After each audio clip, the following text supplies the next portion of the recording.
तो hello everyone, revision में आपका फिर से स्वागत है। तो दोस्तों, जैसा कि आपको पता ही होगा कि हमारी छत्तीसगढ़ के एमसीक्यूज की सीरीज स्टार्ट हो चुकी है, जिसमें हम डेली टॉप 30 एमसीक्यूज को सॉल्व करते हैं। और ये एमसीक्यूज प्रीवियस ईयर एग्जाम्स में पूछे गए क्वेश्चंस होते हैं, और इसके साथ साथ मैं आपको उसका विस्तृत जानकारी भी देता हूँ। तो आप सिर्फ 30 एमसीक्यूज ही नहीं पढ़ते, उसकी विस्तृत जानकारी के साथ आप लगभग 200 एमसीक्यूज का समावेश को पढ़ते हैं, जो कि आपके आने वाले सभी एग्जाम्स के लिए ज़रूरी और महत्वपूर्ण होता है। तो दोस्तों, बिना किसी देरी के हम बढ़ते हैं हमारे आज के वीडियो की ओर। और इससे पहले यदि आपने इस वीडियो को लाइक, शेयर और सब्सक्राइब नहीं किया है तो अभी कर लीजिए, वरना आने वाली वीडियोस की नोटिफिकेशन आपसे मिस हो सकती है। तो चलिए, बिना किसी देरी के बढ़ते हैं हमारे आज के वीडियो की ओर। तो चलिए, आज का हमारा क्लास नंबर है 3। आगे देखते हैं। तो अगर आपको इसकी पीडीएफ चाहिए तो आप मेरे टेलीग्राम चैनल पर जुड़ सकते हैं, और टेलीग्राम चैनल की लिंक मैं अपने डिस्क्रिप्शन बॉक्स पर दे दूंगा। तो हमारा पहला आज का क्वेश्चन है कि चक्रधर सम्मान किस क्षेत्र में दिया जाता है। आपका ऑप्शन है ए कृषि, बी खेल, सी कला व संगीत, डी शिक्षा। तो आप एक पेन और कॉपी लेकर बैठिए, और साथ ही साथ मेरे साथ जितने भी आप क्वेश्चंस पढ़ते जा रहे हैं उसको आप राइट आंसर आप लिखते जाइएगा। फिर लास्ट में आप चेक करिए कि आपकी कितनी क्वेश्चंस राइट हुई हैं।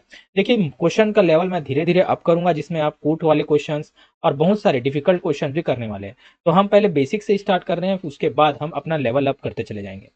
तो सब चक्रधर सम्मान किस क्षेत्र में दिया जाता है, तो आपका आंसर हो जाएगा ऑप्शन नंबर सी, कला व संगीत के क्षेत्र में। आइए देखते हैं इसकी विस्तृत जानकारी। तो चक्रधर सम्मान कला व संगीत के क्षेत्र में दिया जाता है। यह रायगढ़ में प्रतिवर्ष आयोजित किया जाता है। तो आइए जानते हैं आखिर राजा चक्रधर कौन थे जिनके सम्मान में यह पुरस्कार दिया जाता है। तो राजा चक्रधर जो थे वो सबसे पहले तो मैं आपको बता दूं, ये कुशल तबला वादक थे। तो ये क्वेश्चंस भी आपको पूछे जा सकते हैं। अब देखते हैं कि राजा चक्रधर सिंह का जन्म 19 अगस्त सन 1905 में हुआ था। वह मृत्यु 7 अक्टूबर सन 1947 को हुई थी। ये रायगढ़ के राजा थे और गौड़ वंश द्वारा शासित बरगढ़ के प्रमुख थे। वहीं राजा चक्रधर सिंह जी के देहावसान के बाद उनकी याद में चक्रधर समारोह के नाम से यहाँ के सांस्कृतिक कर्मी और कला साधकों ने वर्ष 1985 से 10 दिवसीय सांस्कृतिक उत्सव की शुरुआत की है। तो ये एक एक पॉइंट आपके लगभग 10 एमसीक्यूज को सॉल्व करवाता है। ठीक है, इसीलिए आप इस विस्तृत अध्ययन को अच्छे से देखेंगे। ठीक है, तो मैंने क्या बताया था कि राजा चक्रधर किस वाद्य यंत्र से संबंधित है, तो आपको याद रखना है तबला। अब आगे देखते हैं, रुद्र शिव की प्रतिमा कहां से प्राप्त हुई है। आपका ऑप्शन है ए मल्हार, बी तालागांव, सी सिरपुर या डी रतनपुर। तो रुद्र शिव की प्रतिमा आपका ऑप्शन हो जाएगा ऑप्शन नंबर बी, तालागांव से मिली है।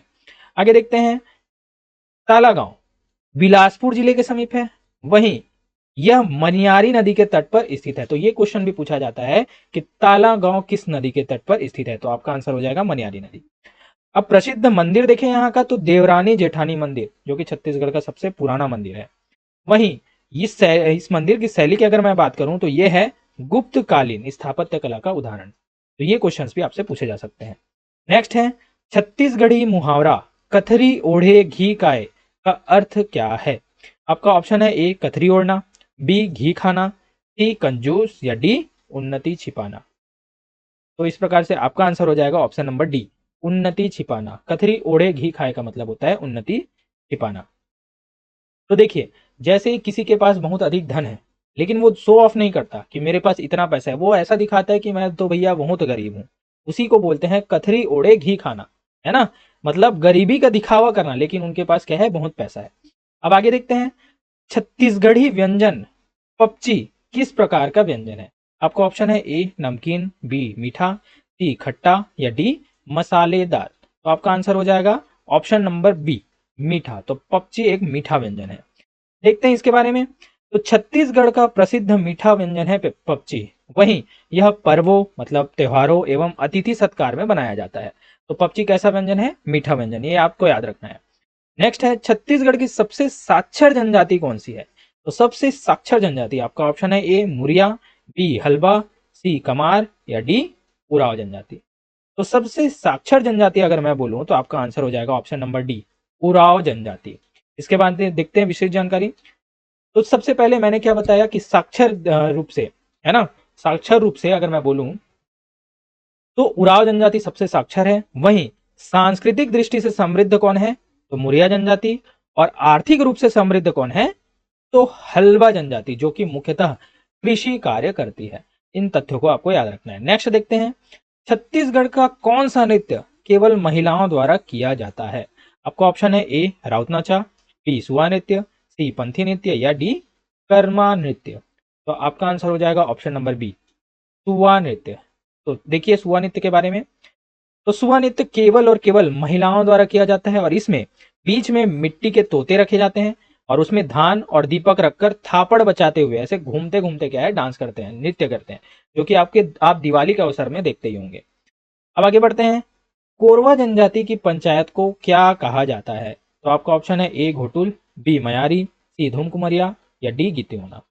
तो देखिए कोरवा जनजाति के, इससे पहले भी मैंने सारी जनजाति के बारे में विस्तृत जानकारी दी है। इससे पहले की वीडियो अगर आपने नहीं देखी तो उसे भी आप जाकर देखिएगा। तो आपका आंसर हो जाएगा ऑप्शन नंबर बी मयारी। कोरवा जनजाति की पंचायत को मयारी के नाम से जाना जाता है। ठीक है। और धूम कुमरिया किसका युवा गृह है, तो धूम कुमरिया उराव जनजाति का युवा गृह है। इसे भी मैंने पिछले क्लास में बता दिया है। आगे देखते हैं कि खूटाघाट बांध किस नदी पर स्थित है। तो आपका ऑप्शन है ए महानदी, बी खारंग नदी, सी सबरी नदी या डी इंद्रावती नदी। तो ख से खूटा और ख से खारंग आपको याद रखना है, तो आपका आंसर हो जाएगा बी, तो खारंग नदी पर। तो खूटाघाट बांध खारंग नदी पर स्थित है। तो खूटाघाट बांध जो है रतनपुर से 5 किलोमीटर की दूरी पर स्थित है। वहीं यह खारंग, जिसे खारून भी कहा जाता है ना, उस नदी पर स्थित है और कृषि सिंचाई हेतु यह बहुत महत्वपूर्ण है। ठीक है, तो आप खारंग को याद रखेंगे। ठीक है, अब आगे देखते हैं, हरेली त्योहार में किसान किसकी पूजा करते हैं। तो आपका ऑप्शन है ए कृषि औजारों का, बी बैलों का, सी घर का या डी तुलसी का। तो आपका आंसर हो जाएगा ऑप्शन नंबर ए कृषि औजारों का। तो हरेली त्योहार में कृषक कृषि औजारों की पूजा करते हैं। तो देखिए हरेली त्योहार में कृषि औजारों की पूजा होती है, वहीं पोला में बैलों की पूजा की जाती है और छेर छोरा पौष पूर्णिमा को मनाया जाता है। ठीक है, जिसमें क्या घर घर जाकर क्या मांगा जाता है, धान मांगा जाता है ना। अब देखते हैं नेक्स्ट क्वेश्चन, छत्तीसगढ़ का सीमेंट हब किसे कहा जाता है। तो आपका ऑप्शन है ए दुर्ग, बी रायगढ़, सी रायपुर या डी बलौदा बाजार। तो आपका आंसर हो जाएगा ऑप्शन नंबर डी बलौदा बाजार, क्योंकि यहाँ सबसे ज्यादा सीमेंट फैक्ट्री है। आगे देखते हैं विस्तृत जानकारी। तो बलौदा बाजार को सीमेंट हब कहा जाता है क्योंकि यहाँ अनेक सीमेंट फैक्ट्री हैं। अब सीमेंट फैक्ट्रीज को देखते हैं हम कौन कौन सी है यहाँ। तो सबसे पहला हम देखते हैं अंबुजा, जो कि 1987 में बना, लाफार्ज 1993 में, अल्ट्राटेक 1994 में, वहीं ग्रासिम 1995 में। तो ये सीक्वेंस आपसे सही जोड़ी मिलाने के आधार पर पूछा जाता है। फिर देखते हैं, तो बलौदा बाजार जिला रायपुर से अलग होकर 2012 में बना था। तो बलौदा बाजार का मातृत्व जिला कौन सा है, तो आपका उत्तर हो जाएगा रायपुर।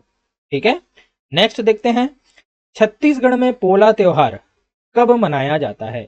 आपका ऑप्शन है ए कार्तिक पूर्णिमा, बी चैत्र अमावस्या, सी भाद्रपद अमावस्या या डी श्रावण पूर्णिमा। तो पोला त्योहार कब मनाया जाता है, तो आपका आंसर है ऑप्शन नंबर सी भाद्रपद अमावस्या में। आगे देखते हैं, तो पोला त्योहार कृषि से जुड़ा पर्व है। ठीक है, और इस दिन मिट्टी के बैल व बर्तन खरीदे जाते हैं, आप यहाँ पर देख सकते हैं।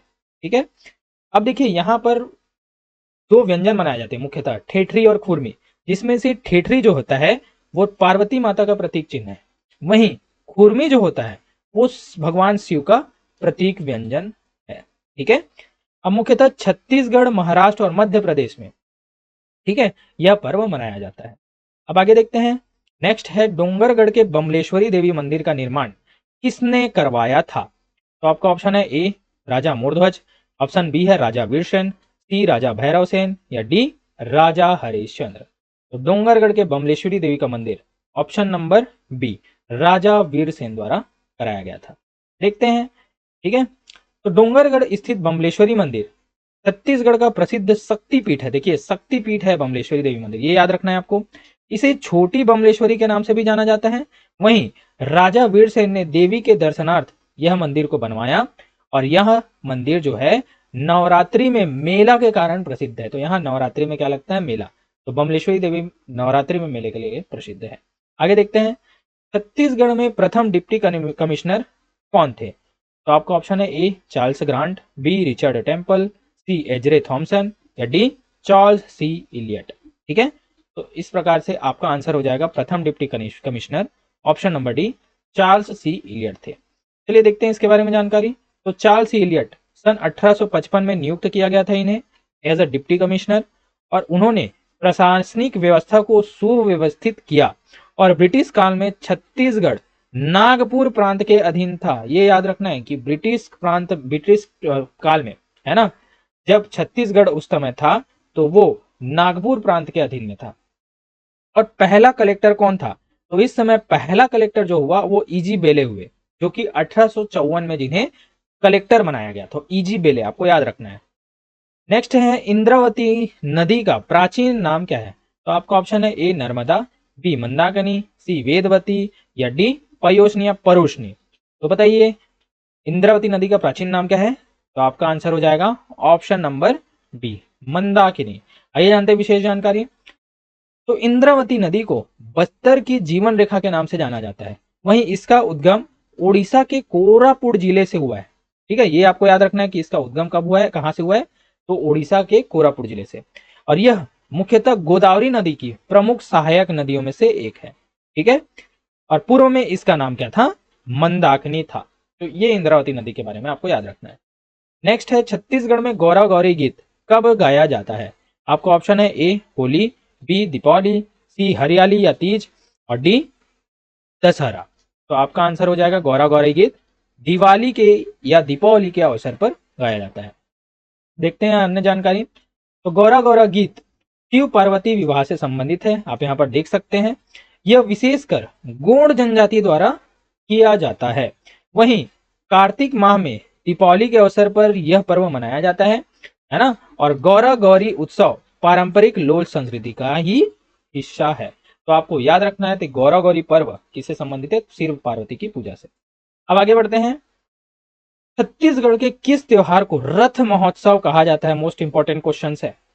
तो option number A Chherchhera, B Gocha पर्व, सी हरियाली या डी पोला।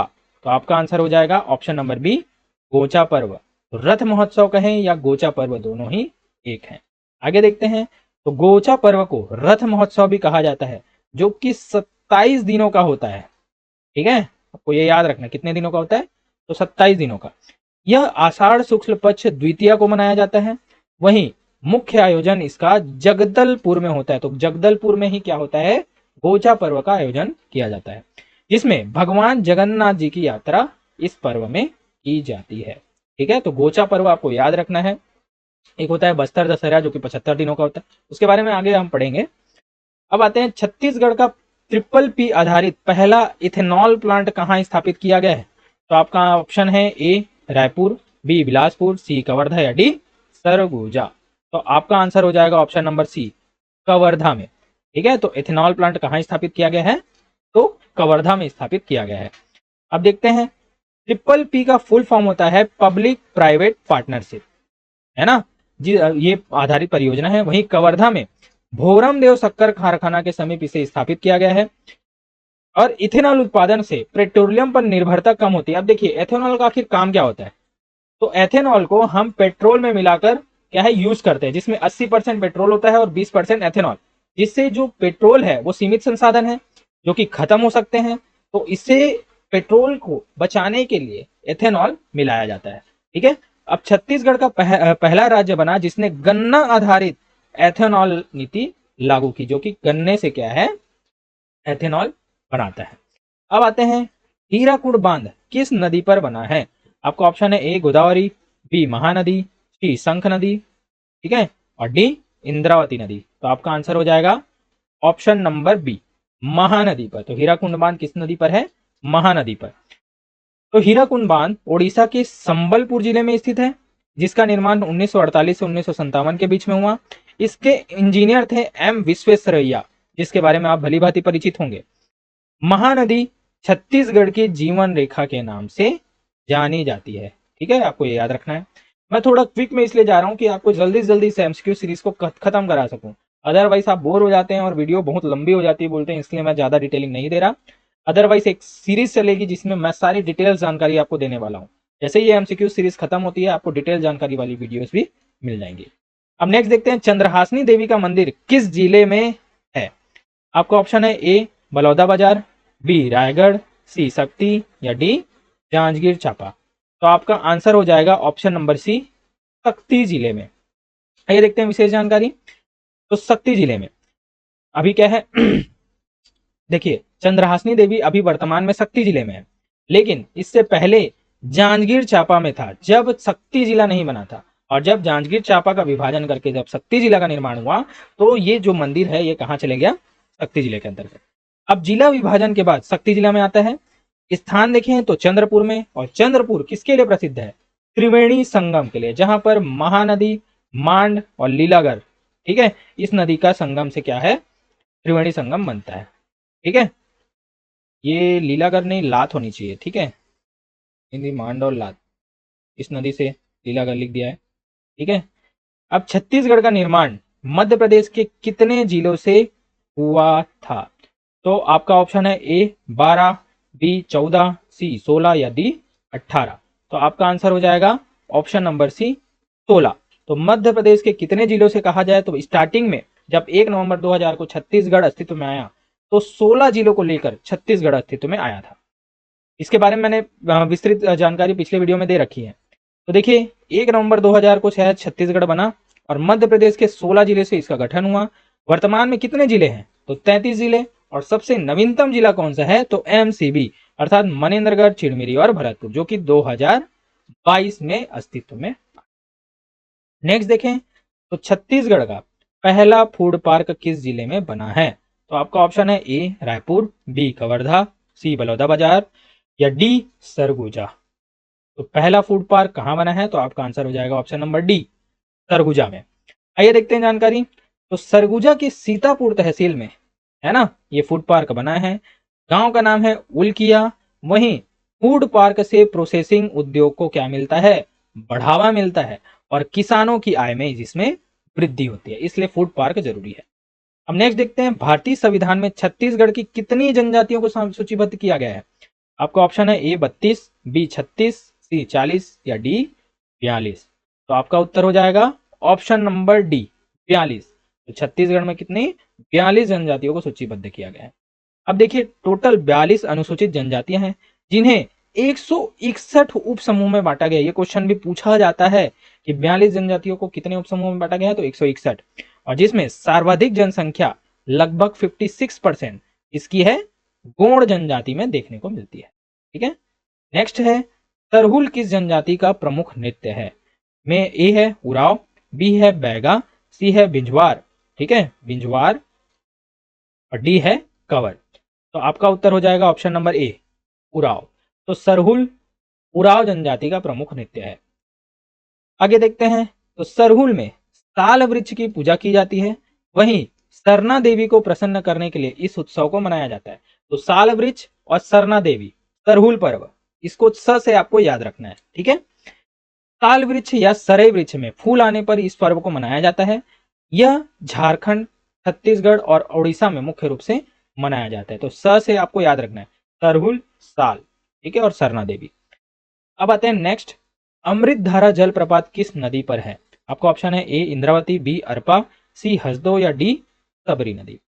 तो आपका आंसर हो जाएगा ऑप्शन नंबर सी हसदो नदी पर। तो अमृत धारा जलप्रपात हसदो नदी पर स्थित है। आइए देखते हैं तो हसदो नदी, ठीक है, कोरिया जिले में अमृत धारा जलप्रपात स्थित है। हसदो नदी महानदी की सहायक नदी है और अमृत धारा जलप्रपात को छत्तीसगढ़ का नियाग्रा कहा जाता है। लेकिन अगर भारत के नियाग्रा की मैं बात करूं तो भारत का नियाग्रा चित्रकूट को कहा जाता है। ठीक है, अब आते हैं स्थानीय स्वशासन की सबसे छोटी इकाई क्या है। तो स्थानीय स्वशासन की सबसे छोटी इकाई आपका ऑप्शन है ए ग्राम, बी ग्राम पंचायत, सी वार्ड या डी जनपद पंचायत। तो आपका आंसर हो जाएगा ऑप्शन नंबर ए ग्राम। तो स्थानीय स्वशासन की सबसे छोटी इकाई ग्राम है। तो ग्राम पंचायत सबसे छोटी प्रशासनिक इकाई है जिसके गठन के लिए कम से कम 1000 की जनसंख्या आवश्यक है। ठीक है, संविधान की 73वीं संशोधन से यह 73वां संशोधन 1993 में ये प्रभावी हुआ। वहीं सरपंच इसका प्रमुख होता है। ठीक है, तो ग्राम पंचायत की परिकल्पना अगर मैं बात करूं तो 73वां संविधान संशोधन 1993। नेक्स्ट है अंगादेव किस जनजाति के प्रमुख देवता है भाई? तो आपका ऑप्शन है ए भतरा, बी मुरिया, सी मुड़िया या डी हलवा। तो अंगादेव आपका ऑप्शन हो जाएगा ऑप्शन नंबर सी, मुड़िया जनजाति के प्रमुख देवता है।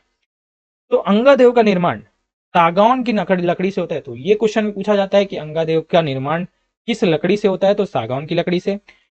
इन्हें पूर्वज देवता माना जाता है। वहीं ये बस्तर अंचल की प्रमुख पूजा पद्धति है और इनका निर्माण काष्ठ शिल्प से किया जाता है। तो दो चीजें आपको याद रखना है, पहला तो इनका निर्माण काष्ठ शिल्प से किया जाता है, और किस काष्ठ से? तो सागौन काष्ठ से। ठीक है, आपको इसको याद रखना है। नेक्स्ट है गोदना या टैटू बनाने का कार्य मुख्यतः किस जनजाति द्वारा किया जाता है? आपका ऑप्शन है ए बैगा, बी ओझा, सी कुंजर या डी कमार।